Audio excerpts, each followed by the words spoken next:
الزمالك كسب امبارح. كسب تاني وكسب تالت وكسب رابع وكسب المرة التامنة. كسب، مش راضي يقع. هو الأول على الدوري، يعني ولا احنا ولا بيراميدز ولا نيلة بيلعبونا بقى علي علوكة وأشرف كوخة ومتصدرين الدوري. وبعدين بقى أخبار الفوز الحرام ايه؟ ها، اخبار الفوز الحرام ايه؟ عايزه افهم. كوره بتاعت قفشه اللي راح حطها وجت في العارضه ورجعت. ها، رجعت في ايد محمد اسماعيل وكان في ضربه جزاء المفروض تحتسب للاتحاد، ما اتحسبتش.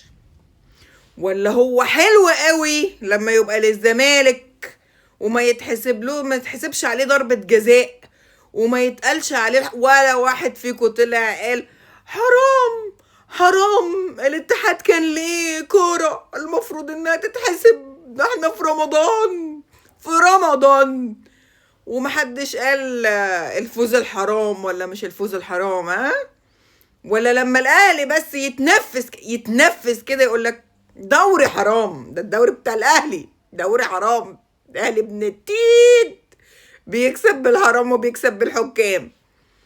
امال الزمالك امبارح كسب بايه؟ ها، ده امبارح الزمالك المفروض اقل حاجه ان هو يتعادل بضربه الجزاء اللي ما اتحسبتش. مش فاهمه، انا بقتش فاهمه. حلو علشانكو وحش عشاننا والله العظيم بجد. وبعدين احنا بنكسب بالحكام. حسبي الله ونعم الوكيل. اقول فيكو ايه يا بعدة؟ احنا في رمضان حتى اديكوا كسبتوا واول الدوري واحنا مش عارفين نلعب. الصراحة الزمالك بيلعب احلى مننا رغم الصفقات بتاعتنا، والزمالك جايب صفقات اساسا مش عارف يجيب صفقات، ده موقوف ل5 سنين قدام.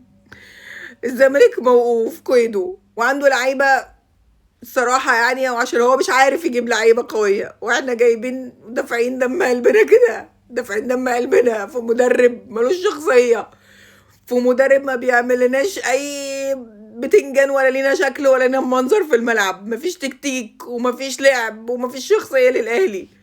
دافعين دم قلب، دولارات قد كده في الاهلي، وفي الاخر ان احنا مش قادرين نتصدر الدوري. والزمالك اللي ما عندوش لعيبه، اللي موقوف قيده، اللي كل من هب ودب رفع عليه قضيه في الاتحاد الدولي ومتمرمط ومتشحطط في المحاكم، يكون اول الدوري واحنا لا، وبيلعب احسن مننا. ليه الزمالك يلعب احسن مننا يبقى متصدر الدوري؟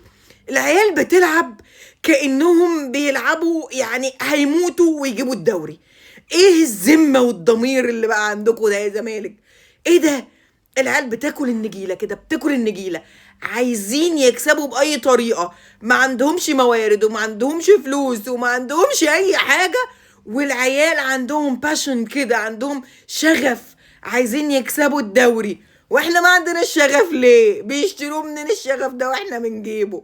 انا مش فاهمه كل الدولارات دي وما عندكوش شغف ليه؟ حسبي الله ونعم الوكيل فيكو. ايه ده؟ مخلينا مسخه كده، عمالين نهري كده في نفسنا وقاعدين نغل ونحقد على الزمالك. بقى جه اليوم اللي انا اقعد احقد على الزمالك واقعد اتقول زيهم زي ما كانوا بيقولوا لنا بتكسبوا بالحكام والماتشات الحرام والمش عارف ايه، والكوره دي كانت المفروض تبقى مش عارف ايه. جه اليوم اللي انا بقيت اتكلم فيه زيهم. يا حسن السودان يا اما، يلا الزمالك لسه متربع على الدوري ولسه منتظرين سقوطه. ده اخر الكلام. سلام.